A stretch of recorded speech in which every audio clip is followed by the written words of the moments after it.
ನಾನು ಶ್ರೀಲಕ್ಷ್ಮಿ ಅಭಿಜಿತ್. ಧರ್ಮಸ್ಥಳದ ಶವ ಹೂತಿಟ್ಟ ಪ್ರಕರಣದಲ್ಲಿ ಇದೀಗ ನಿಗೂಢ ವ್ಯಕ್ತಿಯನ್ನ ವಿಚಾರಣೆಗೆ ಒಳಪಡಿಸಿದ್ದಾರೆ ಎಸ್ಐಟಿ ಟೀಮ್. ಆತನನ್ನ ಮಂಗಳೂರಿಗೆ ಕರ್ಕೊಂಡು ಬಂದು ಕೂರಿಸಿಕೊಂಡು ವಿಚಾರಣೆ ನಡೆಸ್ತಾ ಇದ್ದಾರೆ. ಡೀಟೇಲ್ ಆಗಿ ಆತನಿಂದ ಎಲ್ಲಾ ಮಾಹಿತಿಯನ್ನ ತಗೊಳ್ತಾ ಇದ್ದಾರೆ. ಯಾವ ಅವಧಿಯಿಂದ ಯಾವ ಅವಧಿವರೆಗೆ ಆತ ಇಲ್ಲಿ ಕೆಲಸ ಮಾಡ್ತಾ ಇದ್ದ, ಯಾಕೆ ಇಂಥ ಅನುಮಾನಗಳು ಬಂದು ಆತನಿಗೆ, ಏನು ಆತ ಏನೆಲ್ಲ ನೋಡ್ದ, ಶವಗಳನ್ನ ಹೂತಿಟ್ಟಿದ್ದು ಹೌದು ಅಂತ ಆದ್ರೆ ಯಾವ ರೀತಿ ಇದ್ವು ಅವೆಲ್ಲ ಎಲ್ಲ ಡೀಟೇಲ್ಸ್ ಇಷ್ಟರವರೆಗೆ ಆತ ಏನೆಲ್ಲ ಹೇಳ್ತಾ ಇದ್ದಾನೋ, ಜೊತೆಗೆ ಆತ ಏನು ಕಂಪ್ಲೇಂಟ್ ನಲ್ಲಿ ಬರೆದು ಕೊಟ್ಟಿದ್ದಾನೋ ಅದರ ಹಿಂದಿನ ಎಲ್ಲ ಡೀಟೇಲ್ಸ್ ನ ಪೊಲೀಸರು ವಿವರವಾಗಿ ವಿಚಾರಣೆ ಮಾಡ್ತಾ ಇದ್ದಾರೆ. ಈಗ ಆತ ಹೊರಗಡೆ ಬಂದು ಇದನ್ನೆಲ್ಲ ಹೇಳ್ತಾ ಇರೋದ್ರ ಹಿಂದಿನ ಉದ್ದೇಶ ಏನು, ಈಗ ಯಾಕೆ ಆತ ಇದನ್ನ ಮಾತನಾಡ್ತಾ ಇದ್ದಾನೆ, ಮೊದಲೇ ಯಾಕೆ ದೂರು ಕೊಡ್ಲಿಲ್ಲ, ಹೀಗೆ 108 ರೀತಿನಲ್ಲಿ ಪೊಲೀಸರು ತನಿಖೆ ಮಾಡ್ತಾರೆ. ಸ್ಪೆಷಲ್ ಇನ್ವೆಸ್ಟಿಗೇಷನ್ ಟೀಮ್ ಅನಾಮಿಕ ವ್ಯಕ್ತಿಯನ್ನ ತನಿಖೆ ಮಾಡ್ತಾ ಇದೆ. ನಿಗೂಢ ವ್ಯಕ್ತಿಗೆ ಸತತ 1 ಗಂಟೆಯಿಂದ ವಿಚಾರಣೆ ಒಳಪಡಿಸಿದ್ದಾರೆ. ಆತನ ಮುಸುಕನ್ನ ತೆರವುಗೊಳಿಸಿ ವಿಚಾರಣೆ ಮಾಡ್ತಾ ಇದ್ದಾರೆ. ಎಸ್ಐಟಿ ಅಧಿಕಾರಿಗಳು ವಿಚಾರಣೆ ಮಾಡ್ತಾ ಇದ್ದಾರೆ. ಶವಗಳನ್ನ ಹೂತಿಟ್ಟಿರೋ ವಿಚಾರಕ್ಕೆ ಸಂಬಂಧಪಟ್ಟಂತೆ ಪ್ರಶ್ನೆಗಳ ಸುರಿಮಳೆಗೈದಿದ್ದಾರೆ.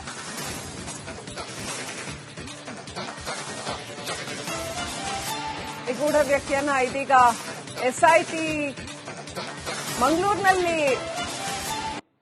ಆಫೀಸ್ಗೆ ಕರ್ಕೊಂಡು ಬರಲಾಗಿದೆ. ಎಸ್ಐಟಿ ಆಫೀಸ್ಗೆ ಕರ್ಕೊಂಡು ಬಂದು ಚರ್ಚೆ ಮಾಡ್ತಾ ಇದ್ದಾರೆ, ವಿವರಣೆ ಪಡ್ಕೊಳ್ತಾ ಇದ್ದಾರೆ.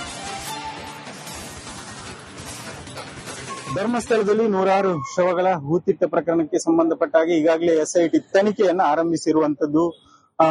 ಮಂಗಳೂರಿನ ಮಲ್ಲಿಕಟ್ಟೆಯಲ್ಲಿರುವಂತಹ ಐಬಿಯಲ್ಲೂ ಕೂಡ ಒಂದು ತನಿಖಾ ಕಚೇರಿಯನ್ನ ತೆರೆದಿರುವಂತದ್ದು. ಧರ್ಮಸ್ಥಳದಲ್ಲಿ ಒಂದು ಕಚೇರಿ ಆದರೆ ಮಂಗಳೂರಿನ ಮಲ್ಲಿಕಟ್ಟೆಯ ಐಬಿಎಲ್ ಒಂದು ಕಚೇರಿಯನ್ನ ತೆಗೆಯಲಾಗಿದೆ. ಈಗಾಗಲೇ ನಿನ್ನೆ ಬಂದಿರುವಂತಹ ಎಸ್ಐಟಿ ಅಧಿಕಾರಿಗಳು ಅನುಚೇತ್ ನೇತೃತ್ವದಲ್ಲಿ ಮಂಗಳೂರು ಪೊಲೀಸರ ಜೊತೆಗೆ ಹಾಗೆ ಧರ್ಮಸ್ಥಳದ ಪೊಲೀಸರ ಜೊತೆ ಒಂದು ಸುತ್ತಿನ ಸಭೆಯನ್ನು ಕೂಡ ನಡೆಸಿರುವಂತದ್ದು. ಅನಂತರದಲ್ಲಿ ಇವತ್ತು ಮುಂಜಾನೆಯಿಂದ ಸಾಕಷ್ಟು ಉತ್ತರ ಕನ್ನಡ, ಉಡುಪಿ ಮತ್ತು ಮಂಗಳೂರಿನ ಪೊಲೀಸರು ಸುಮಾರು 30ಕ್ಕೂ ಅಧಿಕ ಪೊಲೀಸರ ಒಡಗೂಡಿ ಹಿರಿಯ ಅಧಿಕಾರಿಗಳು ಕೂಡ ಸಭೆಯಲ್ಲಿ ಭಾಗವಹಿಸಿರುವಂತದ್ದು.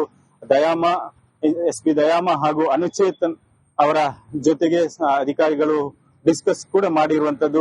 ಪ್ರಕರಣಕ್ಕೆ ಸಂಬಂಧಪಟ್ಟ ಹಾಗೆ ಇದೇ ಐಬಿಯಲ್ಲಿ ನಡೆದಿರುವಂತದ್ದು. ಆ ನಂತರದಲ್ಲಿ ಸುಮಾರು ಒಂದು 10:50 ಸುಮಾರಿಗೆ ದೂರುದಾರ ಯಾರಿದ್ದಾನೆ ಆತ ಮುಸುಕುದಾರಿಯಾಗಿ ಇಲ್ಲಿಗೆ ಬಂದಿರುವಂತದ್ದು. ಈಗಾಗಲೇ ಪೊಲೀಸರು ಆತನ ವಿಚಾರಣೆಗೆ ಕೂಡ ತೊಡಗಿರುವಂತಹ ಸಾಧ್ಯತೆಗಳು ಇರುವಂತದ್ದು. ಆತನನ್ನ ಐಬಿಯ ಒಳಭಾಗದವರೆಗೂ ಮುಸುಕಿನಲ್ಲಿ ಕರ್ಕೊಂಡು ಹೋದಂತ ಪೊಲೀಸರು ಆ ನಂತರದಲ್ಲಿ ಆತನ ಜೊತೆಗೆ ಬಂದಿದ್ದಂತ ಇಬ್ಬರು ವಕೀಲರು, ಒಬ್ಬರು ಪುರುಷ ವಕೀಲರು, ಒಬ್ಬ ಮಹಿಳಾ ವಕೀಲರನ್ನ ಸಪರೇಟ್ ಆಗಿ ಕೂರಿಸಿ ಆತನನ್ನ ಮತ್ತೊಂದು ಕೊಠಡಿಯಲ್ಲಿ ವಿಚಾರಣೆ ನಡೆಸ್ತಾ ಇರುವಂತದ್ದು.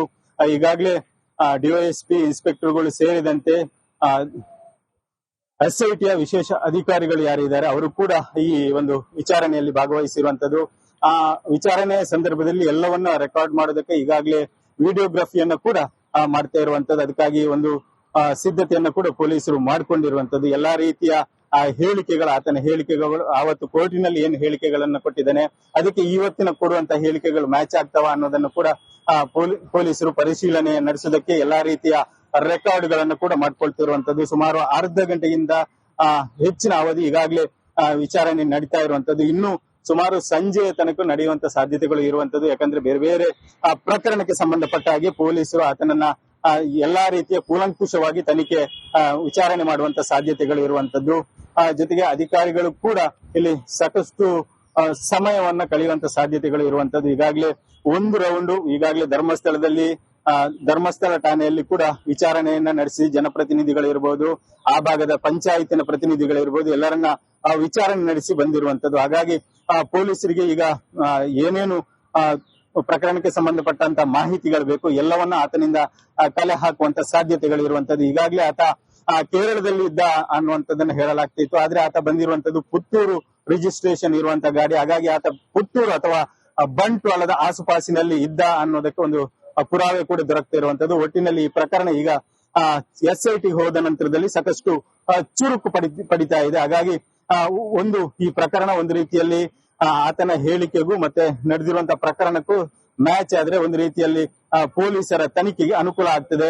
ಮತ್ತೆ ಅವರಿಗೊಂದು ದಿಕ್ಕು ಸಿಗ್ತದೆ, ಯಾವ ರೀತಿಯಲ್ಲಿ ತನಿಖೆಯನ್ನು ಮುಂದುವರಿಸಬಹುದು ಅನ್ನೋದಕ್ಕೆ ದಿಕ್ಕು ಕೂಡ ಸಿಗುವಂತ ಸಾಧ್ಯತೆಗಳಿರುವಂತದ್ದು. ಹಾಗಾಗಿ ಇವತ್ತು ನಡೀತಿರುವಂತಹ ಸಭೆ ಹೆಚ್ಚು ಮಹತ್ವದ ಸಭೆ ಅಂತ ಹೇಳ್ಬಹುದು. ಜೊತೆಗೆ ಈ ವಿಚಾರಣೆಯ ಮೂಲಕನೇ ಈ ಪ್ರಕರಣಗಳಿಗೆ ಒಂದು ರೀತಿಯ ಅಂತ್ಯ ಸಿಗೋದಕ್ಕೆ ಸಾಧ್ಯ ಅನ್ನೋದನ್ನ ಹೇಳಬಹುದಾಗಿದೆ. ಹರೀಶ್ ಪಾಲೇಚರ್, ರಿಪಬ್ಲಿಕ್ ಕನ್ನಡ, ಉಡುಪಿ. ನಮಸ್ಕಾರ, ಇದು ರಿಪಬ್ಲಿಕ್ ಕನ್ನಡ. ನಾನು ಶ್ರೀಲಕ್ಷ್ಮಿ ಅಭಿಜಿತ್. ಧರ್ಮಸ್ಥಳದ ಶವ ಹೂತಿಟ್ಟ ಪ್ರಕರಣದಲ್ಲಿ ಇದೀಗ ನಿಗೂಢ ವ್ಯಕ್ತಿಯನ್ನ ವಿಚಾರಣೆಗೆ ಒಳಪಡಿಸಿದ್ದಾರೆ ಎಸ್ಐಟಿ ಟೀಮ್. ಆತನನ್ನ ಮಂಗಳೂರಿಗೆ ಕರ್ಕೊಂಡು ಬಂದು ಕೂರಿಸಿಕೊಂಡು ವಿಚಾರಣೆ ನಡೆಸ್ತಾ ಇದ್ದಾರೆ. ಡೀಟೇಲ್ ಆಗಿ ಆತನಿಂದ ಎಲ್ಲಾ ಮಾಹಿತಿಯನ್ನ ತಗೊಳ್ತಾ ಇದ್ದಾರೆ. ಯಾವ ಅವಧಿಯಿಂದ ಯಾವ ಅವಧಿವರೆಗೆ ಆತ ಇಲ್ಲಿ ಕೆಲಸ ಮಾಡ್ತಾ ಇದ್ದ, ಯಾಕೆ ಇಂಥ ಅನುಮಾನಗಳು ಬಂದವು ಆತನಿಗೆ, ಏನು ಆತ ಏನೆಲ್ಲ ನೋಡ್ದ, ಶವಗಳನ್ನ ಹೂತಿಟ್ಟಿದ್ದು ಹೌದು ಅಂತ ಆದ್ರೆ ಯಾವ ರೀತಿ ಇದ್ವು ಅವೆಲ್ಲ ಎಲ್ಲ ಡೀಟೇಲ್ಸ್ ಇಷ್ಟರವರೆಗೆ ಆತ ಏನೆಲ್ಲ ಹೇಳ್ತಾ ಇದ್ದಾನೋ, ಜೊತೆಗೆ ಆತ ಏನು ಕಂಪ್ಲೇಂಟ್ ನಲ್ಲಿ ಬರೆದು ಕೊಟ್ಟಿದ್ದಾನೋ ಅದರ ಹಿಂದಿನ ಎಲ್ಲ ಡೀಟೇಲ್ಸ್ ನ ಪೊಲೀಸರು ವಿವರವಾಗಿ ವಿಚಾರಣೆ ಮಾಡ್ತಾ ಇದ್ದಾರೆ. ಈಗ ಆತ ಹೊರಗಡೆ ಬಂದು ಇದನ್ನೆಲ್ಲ ಹೇಳ್ತಾ ಇರೋದ್ರ ಹಿಂದಿನ ಉದ್ದೇಶ ಏನು, ಈಗ ಯಾಕೆ ಆತ ಇದನ್ನ ಮಾತನಾಡ್ತಾ ಇದ್ದಾನೆ, ಮೊದಲೇ ಯಾಕೆ ದೂರು ಕೊಡ್ಲಿಲ್ಲ, ಹೀಗೆ 108 ರೀತಿನಲ್ಲಿ ಪೊಲೀಸರು ತನಿಖೆ ಮಾಡ್ತಾರೆ. ಸ್ಪೆಷಲ್ ಇನ್ವೆಸ್ಟಿಗೇಷನ್ ಟೀಮ್ ಅನಾಮಿಕ ವ್ಯಕ್ತಿಯನ್ನ ತನಿಖೆ ಮಾಡ್ತಾ ಇದೆ. ನಿಗೂಢ ವ್ಯಕ್ತಿಗೆ ಸತತ 1 ಗಂಟೆಯಿಂದ ವಿಚಾರಣೆ ಒಳಪಡಿಸಿದ್ದಾರೆ. ಆತನ ಮುಸುಕನ್ನ ತೆರವುಗೊಳಿಸಿ ವಿಚಾರಣೆ ಮಾಡ್ತಾ ಇದ್ದಾರೆ. ಎಸ್ಐಟಿ ಅಧಿಕಾರಿಗಳು ವಿಚಾರಣೆ ಮಾಡ್ತಾ ಇದ್ದಾರೆ.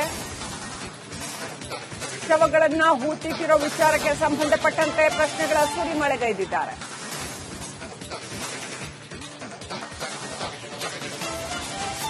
ನಿಗೂಢ ವ್ಯಕ್ತಿಯನ್ನ ಇದೀಗ ಎಸ್ಐಟಿ ಮಂಗಳೂರಿನಲ್ಲಿ ಆಫೀಸ್ಗೆ ಕರ್ಕೊಂಡು ಬರಲಾಗಿದೆ. ಎಸ್ಐಟಿ ಆಫೀಸ್ಗೆ ಕರ್ಕೊಂಡು ಬಂದು ಚರ್ಚೆ ಮಾಡ್ತಾ ಇದ್ದಾರೆ, ವಿವರಣೆ ಪಡ್ಕೊಳ್ತಾ ಇದ್ದಾರೆ.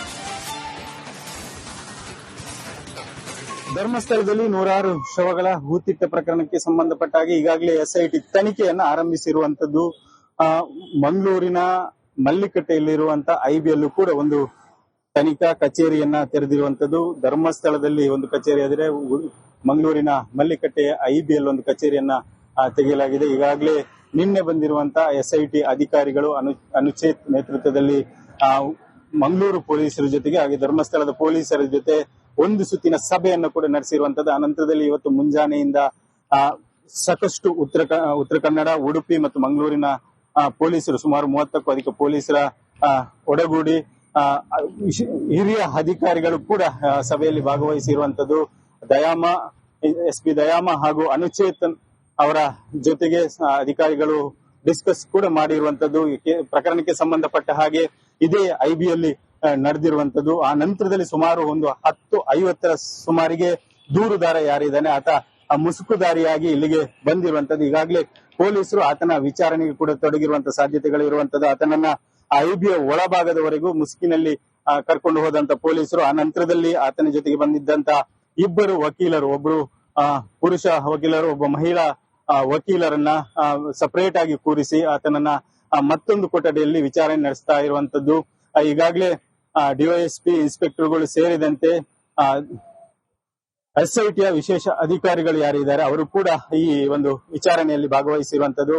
ಆ ವಿಚಾರಣೆ ಸಂದರ್ಭದಲ್ಲಿ ಎಲ್ಲವನ್ನ ರೆಕಾರ್ಡ್ ಮಾಡೋದಕ್ಕೆ ಈಗಾಗಲೇ ವಿಡಿಯೋಗ್ರಫಿಯನ್ನ ಕೂಡ ಮಾಡ್ತಾ ಇರುವಂತದ್ದು. ಅದಕ್ಕಾಗಿ ಒಂದು ಸಿದ್ಧತೆಯನ್ನು ಕೂಡ ಪೊಲೀಸರು ಮಾಡಿಕೊಂಡಿರುವಂತದ್ದು. ಎಲ್ಲಾ ರೀತಿಯ ಆತನ ಹೇಳಿಕೆಗಳು ಆವತ್ತು ಕೋರ್ಟಿನಲ್ಲಿ ಏನು ಹೇಳಿಕೆಗಳನ್ನ ಕೊಟ್ಟಿದ್ದಾನೆ ಅದಕ್ಕೆ ಇವತ್ತಿನ ಕೊಡುವಂತಹ ಹೇಳಿಕೆಗಳು ಮ್ಯಾಚ್ ಆಗ್ತಾವ ಅನ್ನೋದನ್ನು ಕೂಡ ಪೊಲೀಸರು ಪರಿಶೀಲನೆ ನಡೆಸುವುದಕ್ಕೆ ಎಲ್ಲಾ ರೀತಿಯ ರೆಕಾರ್ಡ್ ಗಳನ್ನು ಕೂಡ ಮಾಡ್ಕೊಳ್ತಿರುವಂತದ್ದು. ಸುಮಾರು ಅರ್ಧ ಗಂಟೆಯಿಂದ ಹೆಚ್ಚಿನ ಅವಧಿ ಈಗಾಗಲೇ ವಿಚಾರಣೆ ನಡೀತಾ ಇರುವಂತದ್ದು. ಇನ್ನು ಸುಮಾರು ಸಂಜೆಯ ತನಕ ನಡೆಯುವಂತ ಸಾಧ್ಯತೆಗಳು ಇರುವಂತದ್ದು. ಯಾಕಂದ್ರೆ ಬೇರೆ ಬೇರೆ ಪ್ರಕರಣಕ್ಕೆ ಸಂಬಂಧಪಟ್ಟ ಹಾಗೆ ಪೊಲೀಸರು ಆತನನ್ನ ಎಲ್ಲಾ ರೀತಿಯ ಕೂಲಂಕುಷವಾಗಿ ತನಿಖೆ ವಿಚಾರಣೆ ಮಾಡುವಂತ ಸಾಧ್ಯತೆಗಳು ಇರುವಂತದ್ದು. ಜೊತೆಗೆ ಅಧಿಕಾರಿಗಳು ಕೂಡ ಇಲ್ಲಿ ಸಾಕಷ್ಟು ಸಮಯವನ್ನ ಕಳೆಯುವಂತ ಸಾಧ್ಯತೆಗಳು ಇರುವಂತದ್ದು. ಈಗಾಗಲೇ ಒಂದು ರೌಂಡ್ ಈಗಾಗಲೇ ಧರ್ಮಸ್ಥಳ ಠಾಣೆಯಲ್ಲಿ ಕೂಡ ವಿಚಾರಣೆಯನ್ನ ನಡೆಸಿ ಜನಪ್ರತಿನಿಧಿಗಳಿರ್ಬೋದು, ಆ ಭಾಗದ ಪಂಚಾಯತಿನ ಪ್ರತಿನಿಧಿಗಳಿರ್ಬೋದು, ಎಲ್ಲರನ್ನ ವಿಚಾರಣೆ ನಡೆಸಿ ಬಂದಿರುವಂತದ್ದು. ಹಾಗಾಗಿ ಪೊಲೀಸರಿಗೆ ಈಗ ಏನೇನು ಪ್ರಕರಣಕ್ಕೆ ಸಂಬಂಧಪಟ್ಟಂತ ಮಾಹಿತಿಗಳು ಬೇಕು ಎಲ್ಲವನ್ನ ಆತನಿಂದ ಕಲೆ ಹಾಕುವಂತ ಸಾಧ್ಯತೆಗಳು ಇರುವಂತದ್ದು. ಈಗಾಗಲೇ ಆತ ಕೇರಳದಲ್ಲಿ ಇದ್ದ ಅನ್ನುವಂಥದ್ದನ್ನ ಹೇಳಲಾಗ್ತಿತ್ತು. ಆದ್ರೆ ಆತ ಬಂದಿರುವಂತದ್ದು ಪುತ್ತೂರು ರಿಜಿಸ್ಟ್ರೇಷನ್ ಇರುವಂತ ಗಾಡಿ. ಹಾಗಾಗಿ ಆತ ಪುತ್ತೂರು ಅಥವಾ ಬಂಟ್ವಾಳದ ಆಸುಪಾಸಿನಲ್ಲಿ ಇದ್ದ ಅನ್ನೋದಕ್ಕೆ ಒಂದು ಪುರಾವೆ ಕೂಡ ದೊರಕ್ತಾ ಇರುವಂತದ್ದು. ಒಟ್ಟಿನಲ್ಲಿ ಈ ಪ್ರಕರಣ ಈಗ SIT ಹೋದ ನಂತರದಲ್ಲಿ ಸಾಕಷ್ಟು ಚುರುಕು ಪಡಿತಾ ಇದೆ. ಹಾಗಾಗಿ ಒಂದು ಈ ಪ್ರಕರಣ ಒಂದು ರೀತಿಯಲ್ಲಿ ಆತನ ಹೇಳಿಕೆಗೂ ಮತ್ತೆ ನಡೆದಿರುವಂತಹ ಪ್ರಕರಣಕ್ಕೂ ಮ್ಯಾಚ್ ಆದ್ರೆ ಒಂದು ರೀತಿಯಲ್ಲಿ ಪೊಲೀಸರ ತನಿಖೆಗೆ ಅನುಕೂಲ ಆಗ್ತದೆ, ಮತ್ತೆ ಅವರಿಗೊಂದು ದಿಕ್ಕು ಸಿಗ್ತದೆ, ಯಾವ ರೀತಿಯಲ್ಲಿ ತನಿಖೆಯನ್ನು ಮುಂದುವರಿಸಬಹುದು ಅನ್ನೋದಕ್ಕೆ ದಿಕ್ಕು ಕೂಡ ಸಿಗುವಂತ ಸಾಧ್ಯತೆಗಳಿರುವಂತದ್ದು. ಹಾಗಾಗಿ ಇವತ್ತು ನಡೀತಿರುವಂತಹ ಸಭೆ ಹೆಚ್ಚು ಮಹತ್ವದ ಸಭೆ ಅಂತ ಹೇಳ್ಬಹುದು. ಜೊತೆಗೆ ಈ ವಿಚಾರಣೆಯ ಮೂಲಕನೇ ಈ ಪ್ರಕರಣಗಳಿಗೆ ಒಂದು ರೀತಿಯ ಅಂತ್ಯ ಸಿಗೋದಕ್ಕೆ ಸಾಧ್ಯ ಅನ್ನೋದನ್ನ ಹೇಳಬಹುದಾಗಿದೆ. ಹರೀಶ್ ಪಾಲೇಚರ್, ರಿಪಬ್ಲಿಕ್ ಕನ್ನಡ, ಉಡುಪಿ.